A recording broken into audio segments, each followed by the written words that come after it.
ఆదివాసీ పోరాటాలకు మద్దతుగా హైదరాబాదులోని ఆదివాసీ హక్కుల సంఘీభావ వేదిక ఆధ్వర్యంలో 9-10 నిర్వహించిన సెమినార్ ర్యాలీలలో ప్రజలు పాల్గొన్నారు. ఈ సందర్భంగా వక్తలు మాట్లాడుతూ ఇంత నిర్బంధంలో కూడా ఆదివాసీలు తమ సాంస్కృతిక పరమైన పోరాటాలను కొనసాగిస్తున్నారు. తమ భాషకు లిపి కావాలని కోరుకుంటూ వాళ్ళు సెమినార్ల ద్వారా, నిరసన ద్వారా ఈ ప్రభుత్వాన్ని డిమాండ్ చేస్తున్నారు. జల్ జంగల్ జమీన్ కోసమే కాకుండా సాంస్కృతికంగా మా భాషకు కూడా గుర్తింపు రావాలని వాళ్ళు పోరాటం చేస్తున్నారు. ఆ పోరాటంలో భాగంగానే ఆదివాసీ అంతర్జాతీయ దినోత్సవ సందర్భంగా టాల్స్టాయ్ స్థాపించిన స్కూళ్ళల్లో సెమినార్లు నిర్వహిస్తే అక్కడి కొంతమందిని అరెస్టు చేసి ఒక వ్యక్తిని ఎన్కౌంటర్ కూడా చేయడం జరిగిందని వివరిస్తున్నారు.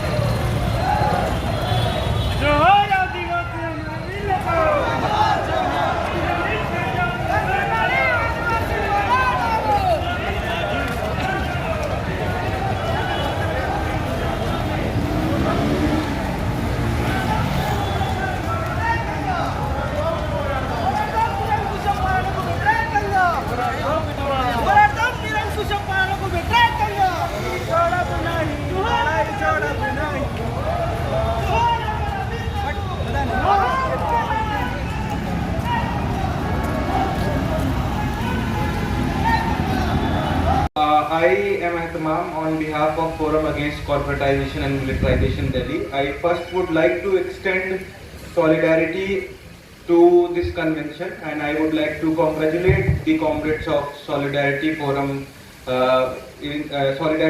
for Adivasi Rights Struggles for holding this convention, because this convention comes at a time where it is most needed, because in the past 7 months almost 200 people in Bastar have been killed by the paramilitary forces under the ongoing Operation Samadhan Prahar and its most brutal military offensive called Operation Kagar.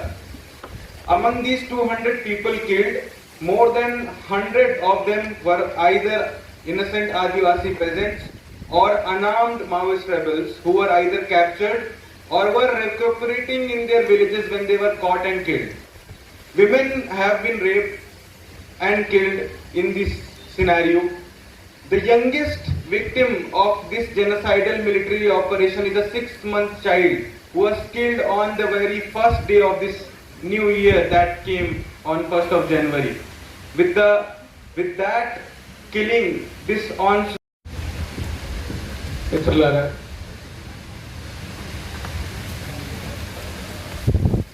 నిన్న ఆదివాసీ దినోత్సవం భద్రాచలానికి ఒక 40 కిలోమీటర్ల దూరంలో కాటుకుపల్లి అనే విలేజ్లో ఆదివాసీ దినోత్సవం జరిపారు. అంతర్జాతీయ ఆదివాసీ దినోత్సవం.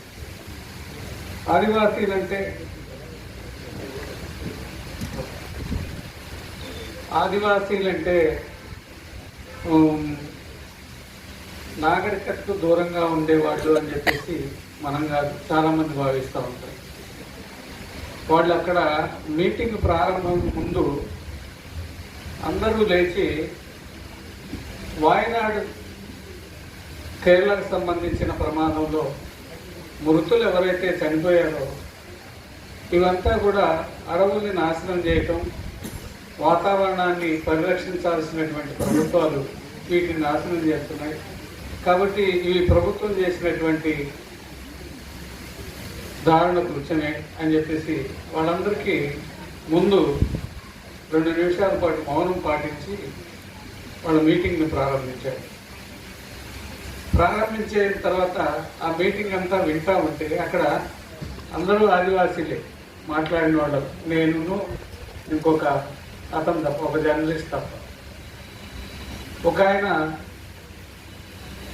మా ఆదివాసీ భాషకు లిపి లేదు, సంస్కృతం ఏ ఇద్దరు కలిసినా కానీ సంస్కృతం గురించి మాట్లాడరు, సంస్కృతంలో మాట్లాడుకోరు. కానీ సంస్కృత భాషని ప్రోత్సహించడానికి ప్రభుత్వాలు చాలా కోట్ల రూపాయలు ఖర్చు చేస్తూ ఉన్నాయి. కానీ మా ఆదివాసీ భాషకు లిపిని తీసుకురావడానికి మాత్రం పనిచేయట్లేదు అని చెప్పేసి అక్కడ ఉండే చిన్న చిన్న ఆదివాసీ నాయకులు, జెడ్పీటీసీ, యూఎంపీటీసీ, సర్పంచ్, వీళ్ళు అట్లనే వాళ్ళు అక్కడ ఆదివాసీ మీటింగు జరిపింది ఎవరంటే ఒక హై స్కూల్ పిల్లలు, ఒక 200 మంది ఆడపిల్లలు, 200 మంది మగపిల్లలు. వాళ్ళకి తోడు ఆ చుట్టుపక్కల ఉన్న ప్రాంతంలో వాళ్ళని ప్రజానికాన్ని మొత్తం గ్యాదర్ చేస్తే వాళ్ళు కూడా ఒక 1000 మంది, దాదాపు 1400 మందితో వాళ్ళ స్కూలు సంబంధించిన దాంట్లో సభలు జరిపారు. ఈ సభలో ఫారెస్ట్ ఆఫీసర్ మాట్లాడాడు, పాటలు పాడాడు, అతను ఆదివాసీ. అట్లనే ఇంకా చిన్న చిన్న ఉద్యోగస్తులు వాళ్ళు కూడా వచ్చారు. వాళ్ళు కూడా ఆదివాసీ దినోత్సవంలో పాటలు పాడి వాళ్ళ ఆదివాసీలకు సంబంధించినటువంటి సాంప్రదాయాలు, వ్యవహారాలకు సంబంధించి మాట్లాడారు. ముఖ్యంగా ఈ సభను నిర్వహించడానికి ఎవరు ఉత్ప్రేరకము అని అంటే, ఫాదర్ స్టాన్ స్వామి ఏదైతే జార్ఖండ్లో ఒక ఆర్గనైజేషన్ని స్థాపించి ఆదివాసీలకు సంబంధించినటువంటి విషయాలను పట్టించుకుంటూ ఆ ఆదివాసీ విషయాలను ముందుకు ఆదివాసీ సమస్యల గురించి మనం కూడా మాట్లాడాలి అని చెప్పాడు. అదే సంస్థ ఈ స్కూళ్ళు నడుపుతా ఉంది. వాళ్ళు అక్కడ ఈ ఆదివాసీ దినోత్సవాన్ని చాలా ఘనంగా జరిపారు. ముఖ్యంగా ఆ ఆదివాసీ దినోత్సవానికి అక్కడ ఉండే చుట్టూ మిలిటరీ క్యాంపులు ఉన్నాయి, ఆ కాటకపల్లి చుట్టూ. ఆ మిలిటరీ క్యాంపుల్లో ఉండే అధికారులు కూడా పిలిచారు, మీరు కూడా రండి అని చెప్పేసి. అంటే ఏ ఒక్క అధికారి కూడా రాల. ఆ మిలిటరీ పోలీస్ క్యాంపుల్లో సంబంధించినటువంటి అధికారులు వాళ్ళు ఎవరూ రాల. కానీ ఫారెస్ట్ డిపార్ట్మెంటు లేదా ఇంకా కొన్ని పిఓ, ప్రాజెక్ట్ డైరెక్టర్ ఉంటారు కదా, వాళ్ళని ఇట్లాంటి వాళ్ళని పిలిచారు.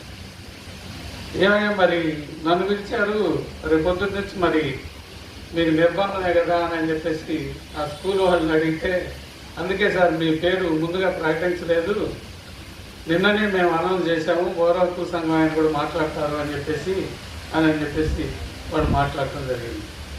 నేనేంటంటే మీటింగ్ ద్వారా మనకి ఆదివాసీలకు సంబంధించినటువంటి వాళ్ళు ఏ పద్ధతుల్లో వాళ్ళకు అవసరమైనటువంటి వాళ్ళని ఎట్లా పిలిపించుకోవాలి, ఏం మాట్లాడాలి, వాళ్ళు ఎంత నాగరికంగా వ్యవహరిస్తూ ఉన్నారు, ఎంత జాగ్రత్తగా వ్యవహరిస్తూ ఉన్నారు.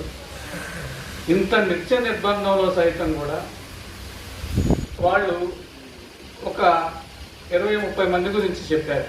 ఆ చుట్టుపక్కల ఏడుగురాళ్లపల్లి, ఈ ఆంధ్రప్రదేశ్ సంబంధించినటువంటి లేదా తెలంగాణకి సంబంధించినటువంటి చిన్న చిన్న గ్రామాలు, చుట్టుపక్కల గ్రామాల నుంచి 30 మందిలో ఒక అబ్బాయిని ఎన్కౌంటర్ చేస్తే ఆ అబ్బాయి తమ్ముడిని తీసుకెళ్ళి అక్కడ రాజమండ్రి జైల్లో వేశారు.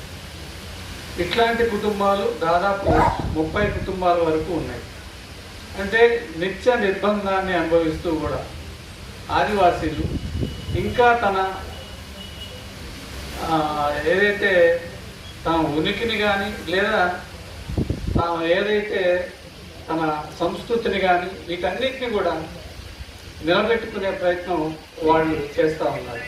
ఈ విషయాలన్నీ తెలిస్తే రేపొద్దునే మళ్ళీ పోలీస్ స్టేషన్కి వాళ్ళని పిలిపించడం, నిర్బంధం, ఇవన్నీ కూడా మామూలే. అయినా కానీ వాళ్ళు ఎదుర్కోవడానికి కూడా, తమ అస్తిత్వాన్ని కాపాడుకోవడానికి, తాము ఎదుర్కోవడానికి కూడా సిద్ధపడుతూ ఉన్నారు. ముఖ్యంగా వాళ్ళు ఈ సమావేశాన్ని ఇవన్నీ కూడా జరిగిన తర్వాత వాళ్ళు మళ్ళీ ఒకసారి కూర్చొని వాళ్ళ లిస్ట్ ఇచ్చారు. ఒక్కొక్క కుటుంబానికి ఎంతమంది జైల్లో ఉన్నారు, జైల్లోనే బెయిల్ రాకుండా ఎంతమంది చనిపోయారు, ఇంకా ఎంతమంది ఆ జైల్లో గడుపుతూ ఉన్నారు.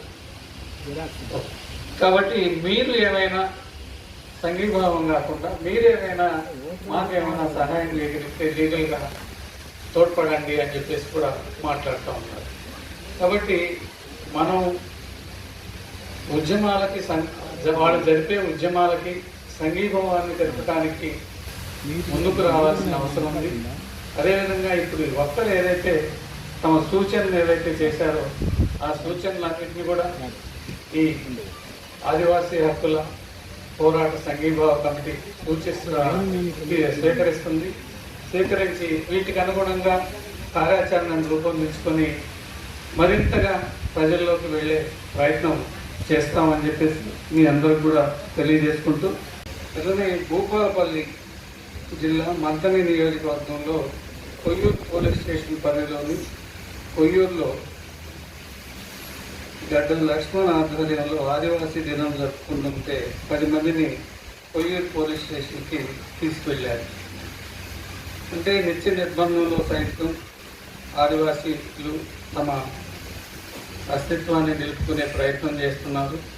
తమ పోరాటాన్ని ముందుకు తీసుకువెళ్తా ఉన్నారు. తమ సంస్కృతిని లేకపోతే తాముంటున్న నేలను పరిరక్షించుకునే ప్రయత్నం చేస్తున్నారు.